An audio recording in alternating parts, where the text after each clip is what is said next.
ఆంధ్ర రాష్ట్రంలో వ్యవసాయ భూములకి ఏదైతే వ్యవసాయ ఇతర భూముల కింద వాటిని వినియోగించుకోవడానికి నాలా అనేటువంటి చట్టం ఏదైతే 1963లో ఏపీ నాలా యాక్ట్ వచ్చిందో, ఏపీ నాలా యాక్ట్ వచ్చిన దగ్గర నుంచి కూడా నాలా పన్ను ఖచ్చితంగా భూమి యొక్క వినియోగ మార్పిడి ఏదైతే వ్యవసాయ భూమినిచ్చి రెసిడెన్షియల్ ప్లాట్స్ కింద కానీ అలాగే నివాసయోగ్యమైనటువంటి గృహాలు కట్టడానికి కానీ వినియోగించేటప్పుడు ఖచ్చితంగా రాష్ట్రంలో ఉన్నటువంటి ఆ యొక్క యజమానులు నాలా పన్నుని చెల్లించాలనేటువంటిది చట్టంలో ఉంది. అలాంటి నాలా పన్నుని కట్టకుండా, చట్టాన్ని కూడా గౌరవించకుండా ఒక వైజాగ్ జిల్లాలోనే, విశాఖ జిల్లాలో 2 రెవెన్యూ పరిధులు, విశాఖ రెవెన్యూ డివిజన్ ఒకటి, భీమిలి రెవెన్యూ డివిజన్ ఒకటి, ఈ 2 రెవెన్యూ డివిజన్లలో 700 కోట్ల రూపాయల నాలా పన్నులు బకాయిలు ఇప్పటికీ ఉన్నా కానీ ఎందుకు రెవెన్యూ అధికారులు ఆ 700 కోట్ల రూపాయలని వసూలు చేయలేకపోతా ఉన్నారు? సాక్షాత్తు గత వైసీపీ ప్రభుత్వంలో 2021 నవంబర్ 23ని చట్టసభ అసెంబ్లీలోని నాలా యాక్ట్ని అమెండ్ చేశారు. 3% ఉన్నటువంటి నాలాని 5% చెల్లించాలని, 50% పైగా ఎంతైనా అపరాధ రుసుం వసూలు చేయొచ్చని విధించొచ్చనేటువంటి దాన్ని 100% పైగా అపరాధ రుసుం విధించొచ్చని జగన్మోహన్ రెడ్డి ప్రభుత్వం చట్టాన్ని అమెండ్ చేసినప్పటికీ కూడా ఆ యొక్క 26/2021 అసెంబ్లీ సాక్షిగా నాలా చట్టాన్ని అమెండ్ చేసి ఉన్నప్పటికీ కూడా గత వైసీపీ ప్రభుత్వంలో సాక్షాత్తు విజిలెన్స్ అండ్ ఎన్ఫోర్స్మెంట్ అధికారులు ఎవరైతే నాలా పన్ను ఎగవేతదారుల యొక్క జాబితాని రిలీజ్ చేసి వాళ్ళు నోటీసులు ఇవ్వమని చెప్పి ఏదైతే ఆ యొక్క యజమానులకి, నాలా పన్ను ఎగవేతదారులకి నోటీసులు జారీ చేశారో, ఎందుకు వైసీపీ ప్రభుత్వ హయాంలో నాలా పన్నుని వసూలు చేయలేదు? ఈ నాలా పన్ను వసూలు చేయకుండా నోటీసులు ఇచ్చి కోట్ల రూపాయలు వీళ్ళు ఆ యొక్క పన్ను ఎగవేతదారుల దగ్గర నుంచి వైసీపీ నేతలు కొట్టేశారనేటువంటి అభియోగాలు ఉన్నాయి. సాక్షాత్తు జీవీఎంసీ మహావిశాఖ నగరపాలక సంస్థ పరిధిలో ఒక ప్లాన్ అప్రూవల్ ఇవ్వాలంటే, వ్యవసాయేతర భూమి కింద కన్వర్ట్ చేయాలంటే ముందర నాలా పన్ను రసీదుని జీవీఎంసీ ప్లాన్ అప్రూవల్ పెట్టేటప్పుడే జతపరచాలి. అలాంటిది నాలా పన్ను చెల్లించకుండా ప్లాన్ అప్రూవల్ ఇచ్చేయడమే కాకుండా, ప్లాన్ అప్రూవల్లో నాలా పన్ను ఆక్యుపెన్సీ సర్టిఫికేట్ ఇచ్చే లోపల చెల్లించనేటువంటి వెసులుబాటు కూడా కొంతమంది అవినీతి అధికారులు జీవీఎంసీలో గత కొన్నేళ్లుగా వాళ్ళకి పరిపాటిగా వచ్చేసి ఆ నాలా పన్ను ఎగవేతదారుల కొమ్ము కాసి వాళ్ళ దగ్గర లక్షల రూపాయలు జీవీఎంసీ ప్లానింగ్ అధికారులు తీసుకొని ఆ నాలా పన్ను ఎగవేతకి వాళ్ళు తోడ్పాటు పడ్డారు. జీవీఎంసీ పరిధిలో వేకెంట్ ల్యాండ్ ట్యాక్స్, ఖాళీ స్థలం పన్ను వేయాలన్నా, వ్యవసాయేతర భూమి కింద వ్యవసాయ భూమిని కన్వర్ట్ చేసినటువంటి నాలా పన్నును కట్టిన తర్వాతే జీవీఎంసీ రెవెన్యూ వాళ్ళు వేకెంట్ ల్యాండ్ ట్యాక్స్ వేయాలి. మరి జీవీఎంసీ రెవెన్యూ విభాగం కూడా నాలా పన్ను కట్టకుండా వాళ్ళు మామూలు తీసుకొని విఎల్టీలు వేసేసి ఆ భూమిని జీవీఎంసీలోని ట్యాక్స్లు వేసేసి కోట్ల రూపాయల ఆదాయానికి జీవీఎంసీ రెవెన్యూ సిబ్బంది కూడా అడ్డుకట్టు వేశారు.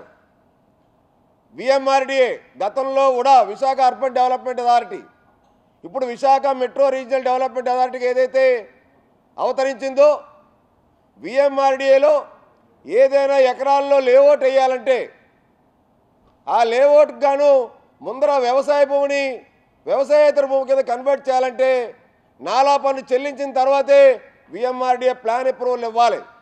కానీ విఎంఆర్డీఏలో ఉన్నటువంటి ప్లానింగ్ అధికారులు కూడా నాలా పన్ను కట్టించుకోకుండా ఏ విధంగా లేఅవుట్ అప్రూవల్ ఇచ్చారు? ఇవన్నీ కూడా నాలా పన్ను వసూలు చేయాల్సింది. ఎంత మేరకు అక్కడ భూమి వినియోగ మార్పిడి మారిందన్న దానికి పర్యవేక్షించాల్సింది జిల్లా కలెక్టర్ గారు, జిల్లా జాయింట్ కలెక్టర్ గారు, రెవెన్యూ డివిజనల్ అధికారి గారు, అలాగే స్థానిక ఉన్నటువంటి మండల రెవెన్యూ అధికారి గారు.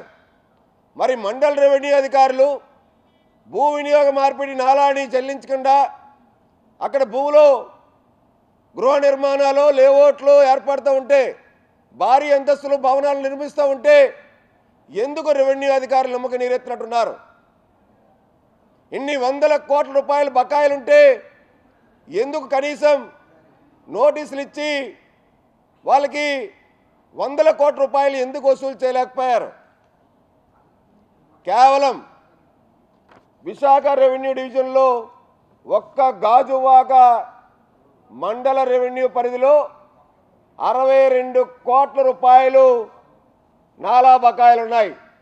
ఇది విజిలెన్స్ అండ్ ఎన్ఫోర్స్మెంట్ ఇచ్చినటువంటి నివేదిక. ఇది ఒక పెందుర్తిలో 43 కోట్ల 77 లక్షల రూపాయల బకాయిలు ఉన్నాయి.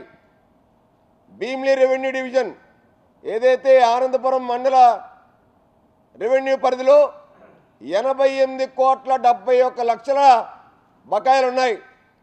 భీమినిపట్నం ఏదైతే ఇవాళ లేఅవుట్లకి పెద్ద ఎత్తున అక్కడ అభివృద్ధి చెందుతూ ఉందో అక్కడ 204 కోట్ల 18 లక్షల రూపాయల బకాయిలు ఉన్నాయి.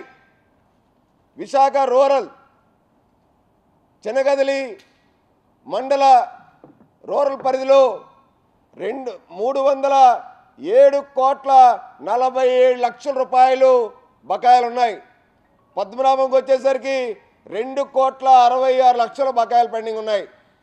మొత్తం కలిపి విశాఖ జిల్లాలో ఇప్పటికీ 697 కోట్ల 84 లక్షల రూపాయలు నాలా పన్ను బకాయిలు ఏవైతే ఉన్నాయో, ఈ పన్ను బకాయిదారులందరూ కూడా సామాన్యులు కానీ, మధ్యతరగతి కుటుంబీకులు కానీ, లేకపోతే ఎటువంటి జీవనాధారం లేనటువంటి వ్యక్తులు కాదండి.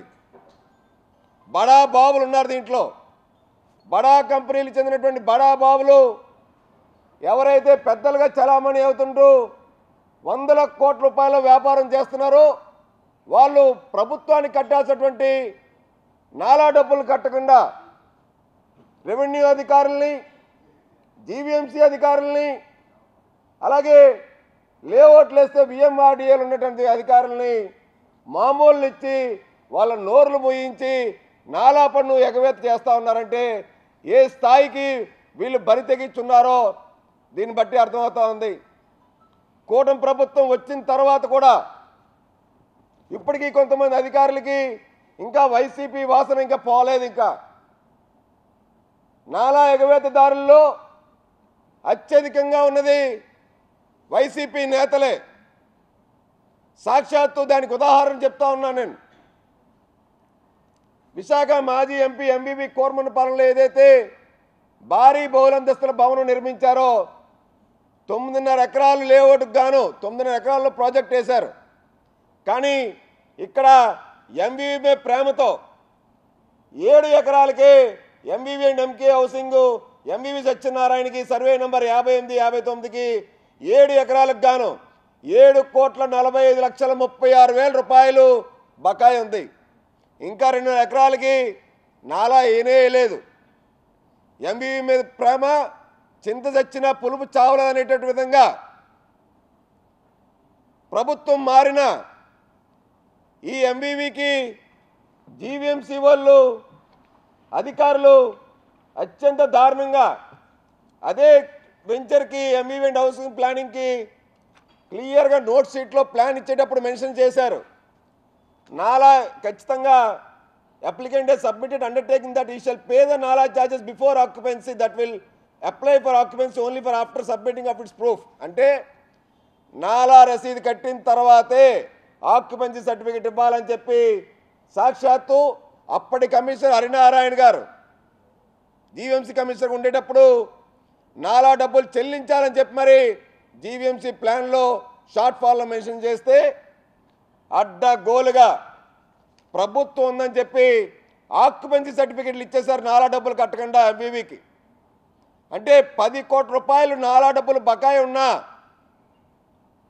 ఎంవీవీకి అడ్డగోలుగా రూపాయి కూడా చెల్లించకుండా జీవీఎంసీ అధికారులు ఏ విధంగా ఆక్యుపెన్సీ సర్టిఫికెట్ ఇచ్చారని చెప్పి అడుగుతా ఉన్నాం. రెండో ఉదాహరణ, ఒక కావ్య అవెన్యూస్ అనేటువంటిది అగనంపూడి ద్వారా థియేటర్ ఏదో కట్టారట. వాళ్ళు కావ్య అవెన్యూస్ వాళ్ళు 1,05,00,000 రూపాయలు 36,000 రూపాయలు చిల్లర డబ్బులు కట్టాలి. ఈ డబ్బులు కట్టాల్సిన దానికి గాను వీళ్ళు కోర్టుకు వెళ్ళారు నాలా డబ్బులు కట్టడానికి. కోర్టు 2021లో కోర్టు హైకోర్టుకు వెళ్తే హైకోర్టు తీర్పు ఇచ్చారు. ఆర్డీఓ గారికి స్పీకింగ్ ఆర్డర్స్ తీసుకొని మీరు దాన్ని బట్టి ప్రొసీడ్ అవ్వండి అని చెప్పి. అంటే 2021లో ఏదైతే కోర్టును ఆశ్రయిస్తే కావ్య అవెన్యూస్కి ఏదైతే కోర్టు తీర్పిచ్చిన మేరకు ఆర్డీఓ గారు 4 సంవత్సరాలు అవుతున్నా కానీ ఇంకా స్పీకింగ్ ఆర్డర్స్ ఇవ్వలేదా? నాలా డబ్బులు కట్టకుండానే జీవీఎంసీ అధికారులు ఈ యొక్క కావ్య అవెన్యూస్కి ప్లాన్ అప్రూవల్ ఇచ్చేశారు, ఆక్యుపెన్సీ సర్టిఫికెట్ ఇచ్చేశారు. గమ్మత్తు ఏంటంటే అక్కడ థియేటర్లు నడుస్తూ ఉన్నాయి. ఆ థియేటర్లకు గాను పర్మిషన్కి జాయింట్ కలెక్టర్ పర్మిషన్ ఇచ్చేశారు. మళ్ళీ అండర్టేకింగ్ తీసుకున్నారు. మళ్ళీ మేము నెక్స్ట్ రెన్యూల్లోని ఖచ్చితంగా నాలా చార్జెస్ మేము పే చేస్తాము, మాకు నోటీస్ ఇవ్వండి అని చెప్పి 30/4/2024 ఇప్పుడున్నటువంటి జాయింట్ కలెక్టర్ గారే అసలు నాలా కట్టకపోతే ప్లాన్ ఇవ్వకూడదు, ఆక్యుపెన్సీ ఇవ్వకూడదు, అసలు థియేటర్ పర్మిషన్ ఇవ్వకూడదు. అలాంటిది అడ్డగోలుగా 1.5 కోటి పైగా బకాయి ఉన్నటువంటి వ్యక్తి రాష్ట్ర అత్యున్నత న్యాయస్థానం హైకోర్టు కూడా చెప్పింది ఖచ్చితంగా స్పీకింగ్ ఆర్డర్స్ తీసుకొని దాన్ని బట్టి మీరు ప్రొసీడ్ అవ్వమని. 4 ఏళ్ళు గడుస్తున్నా జిల్లా రెవెన్యూ అధికారులు ఎందుకు నాలా డబ్బుల కోసం వసూలు చేయడానికి ఇంకా ఎందుకు తాత్సారం చేస్తూ ఉన్నారు? అక్కడ థియేటర్లు నడుస్తూ ఉన్నా వాటికి ఏ విధంగా పర్మిషన్స్ ఇచ్చారు? ఇవన్నీ ఒక ఎత్తండి.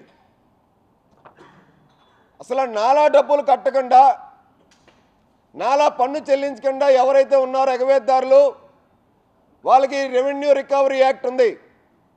రెవెన్యూ రికవరీ యాక్ట్ 1864 ఏదైతే ఉందో 1864 వచ్చిన రెవెన్యూ రికవరీ యాక్ట్ ప్రకారంగా ముందర ఆ యొక్క యజమానికి నోటీసులు ఇవ్వడం, విచారణ చేయడం, వాళ్ళకు ఉన్నటువంటి ఆస్తిపాస్తుల్ని జప్తు చేయడం చేయాలి. అలాంటిది మానేసి ఇవాళ రాష్ట్ర ప్రభుత్వం ఏర్పడిన తర్వాత ముఖ్యమంత్రి చంద్రబాబు నాయుడు గారు, ఉప ముఖ్యమంత్రి పవన్ కళ్యాణ్ గారు ఒక పక్క సంక్షేమ పథకాలు ప్రజలకు అందించాలని, ఒక పక్క అభివృద్ధి చేయాలని, అభివృద్ధి పథకాలను నడిపించాలని చెప్పి రాష్ట్ర ఆదాయాన్ని పెంచాలని చెప్పి ఒక దృఢ సంకల్పంతో ఇవాళ రాష్ట్రాన్ని పరిపాలిస్తూ ఉంటే సాక్షాత్తు ఒక విశాఖలోని 700 కోట్ల రూపాయల నాలా బకాయిలు ఉన్నాయంటే ఎంత పెద్ద ఎత్తున రికవరీ లాస్కి ఇవ్వాలా, రెవెన్యూకి ఇవ్వాలా, లాస్ అండ్ ఇవ్వాలా? ఖచ్చితంగా ఈ డబ్బులు వైజాగ్లోనే 700 కోట్ల రూపాయలంటే రాష్ట్ర వ్యాప్తంగా ఉన్నటువంటి 13 జిల్లాల్లో ఎన్ని వేల కోట్ల రూపాయలు నాలా డబ్బులు బకాయి ఉంటుంది? వైసీపీ నేతలు ఈ నాలా పన్ను బకాయిదారుల దగ్గర నుంచి ఎన్ని కోట్ల రూపాయలు బొక్కేశారు? ఏదైతే ఈ నాలా పన్ను బకాయిదారులు ఉన్నారో ఇప్పటికీ కూడా రెవెన్యూ అధికారులు, విఎంఆర్డీ అధికారులు, జీవీఎంసీ అధికారులు మూకుమ్మడిగా వాళ్ళకు సంబంధించినటువంటి వెంచర్లో ఉన్నటువంటి మార్ట్గేజ్ ప్లాట్స్ కానీ, వాళ్ళకు సంబంధించిన భవనాల్లో ఉన్నటువంటి మార్ట్గేజ్డ్ ఫ్లాట్స్ కానీ ఇప్పటికే జప్తు చేయాలి. ఎందుకు జప్తు చేయడం లేదు? వాళ్ళు అక్కడ వెంచర్ వేసేసి అమాయక ప్రజలకు అమ్మేసి వేరే వెంచర్లు వేస్తే ఆ వెంచర్ మీదైనా సరే వీళ్ళు రెవెన్యూ రికవరీ యాక్ట్ని ఖచ్చితంగా అమలుపరచాలి కదా. అంటే కూటమి ప్రభుత్వం వచ్చినప్పటికీ కూడా ఈ నాలా ఎవరైతే కట్టాల్సినటువంటి నాలా దొంగలు ఉన్నారో, నాలా దొంగలు కూటమి నేతల దగ్గర చేరి కొంతమంది అధికారులను మభ్యపెట్టి వాళ్ళని ఇప్పటికీ కూడా ప్రలోభ పెట్టి లక్షల రూపాయలు ముడుపులు చెల్లించుకొని నాలా నెగ్గొడదామని చెప్పి నాలా పన్ను నెగ్గొట్టి 700 కోట్ల రూపాయలు రాష్ట్ర ప్రభుత్వ ఆదాయానికి గండి కొట్టేటువంటి కార్యక్రమం చేపడుతున్నారు అనేటువంటి అనుమానాలు మాకున్నాయి. ఖచ్చితంగా ఈ 700 కోట్ల రూపాయలు ఒక విశాఖ జిల్లాలోనే అయితే రాష్ట్ర వ్యాప్తంగా వేల కోట్ల రూపాయలు వసూలు చేయాల్సి ఉంటుంది. కాబట్టి దీని మీద రాష్ట్ర ప్రభుత్వం ఒక నీతి నిజాయితీ గల ఆఫీసర్లు ఉన్నారు. ఇవాళ రెవెన్యూ ప్రిన్సిపల్ సెక్రటరీ సిసోడియా గారు కావచ్చు, మున్సిపల్ అడ్మినిస్ట్రేషన్ ప్రిన్సిపల్ సెక్రటరీ గారు కావచ్చు, ఒక నిజాయితీ గల అధికారులు ఇవాళ చంద్రబాబు నాయుడు గారు, పవన్ కళ్యాణ్ గారు కూటమి ప్రభుత్వంలో అపాయింట్ చేశారు. మరిన్ని వీడియోస్ కోసం ఛానల్ ని సబ్స్క్రైబ్ చేయండి. లేటెస్ట్ అప్డేట్స్ కోసం వాట్సాప్ ఛానల్ ని ఫాలో అవ్వండి. ఆ లింక్ డిస్క్రిప్షన్ లో ఉంది.